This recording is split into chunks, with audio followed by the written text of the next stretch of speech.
ஆசிரியர் தினம். என் வாழ்க்கையில் முதல் பக்கத்தை எழுதுவது என் பெற்றோர். அந்த பக்கங்களை அர்த்தமுள்ள கதையாக மாற்றுவது என் ஆசிரியர். மதிப்பிற்குரிய தலைமை ஆசிரியர் அவர்களை, அன்பிற்குரிய ஆசிரியர் பெருமக்களை, என் அன்பு நண்பர்களே, அனைவருக்கும் என் இனிய வணக்கங்கள். இன்று நான் பேச வந்திருப்பது ஒரு தொழிலை பற்றியல்ல, ஒரு தலைமுறையின் எதிர்காலத்தை உருவாக்கும் ஒரு மகத்தான பணியை பற்றி. அது ஆசிரியர் பணி. ஒரு குழந்தை பள்ளிக்குள் வரும்போது அதன் கையில் புத்தகம் மட்டுமே இருக்கும்.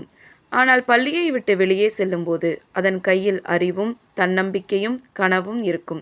அந்த மாற்றத்தை ஏற்படுத்துபவர் யார்? நம் ஆசிரியர். நாம் விழும்போது கை கொடுப்பவர் ஆசிரியர். நாம் தவறும்போது திருத்துபவர் ஆசிரியர். என்னால் முடியாது என்று நாம் சொல்லும்போது உன்னால் முடியும் என்று முதலில் நம்பிக்கை கொடுப்பவர் ஆசிரியர். ஒரு ஆசிரியர் வகுப்பறையில் பாடம் நடத்துகிறார். ஆனால் உண்மையில் அவர் நடத்துவது பாடம் மட்டுமல்ல, நம் சிந்தனையை, நம் ஒழுக்கத்தை, நம் கனவுகளை, நம் எதிர்காலத்தை. ஒரு மருத்துவரின் பின்னால் ஒரு ஆசிரியர் இருக்கிறார். ஒரு விஞ்ஞானியின் பின்னால் ஒரு ஆசிரியர் இருக்கிறார். ஒரு நீதிபதியின் பின்னால் ஒரு ஆசிரியர் இருக்கிறார். ஏன், ஒரு நல்ல மனிதனின் பின்னாலும் நிச்சயமாக ஒரு ஆசிரியரின் கைரேகை இருக்கும். ஆசிரியர் விதைக்கும் விதைகள் மாணவர்களின் வெற்றியாக மலர்கின்றன. ஆசிரியர்களே, நீங்கள் எங்களுக்கு எழுத்துக்களை மட்டும் கற்றுக் கொடுக்கவில்லை, வாழ்க்கையை படிக்க கற்றுக் கொடுத்தீர்கள். தோல்வி வந்தால் துவண்டு போகாமல், வெற்றி வந்தால் தலைகணம் கொள்ளாமல், மற்றவர்களை மதித்து நேர்மையாக வாழ கற்றுக் கொடுத்தீர்கள்.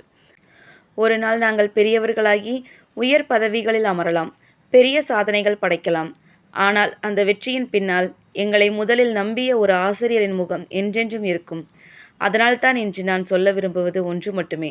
ஆசிரியருக்கு நாம் கொடுக்கும் சிறந்த பரிசு ஒரு மலர் அல்ல, அவர் கற்றுக் கொடுத்த நல்ல மதிப்புகளுடன் நாம் வாழும் வாழ்க்கைதான். எங்களை உருவாக்கும் ஆசிரியர்களுக்கு எங்கள் இதயம் கனிந்த நன்றிகள். அனைத்து ஆசிரியர்களுக்கும் இனிய ஆசிரியர் தின நல்வாழ்த்துக்கள். நன்றி, வணக்கம்.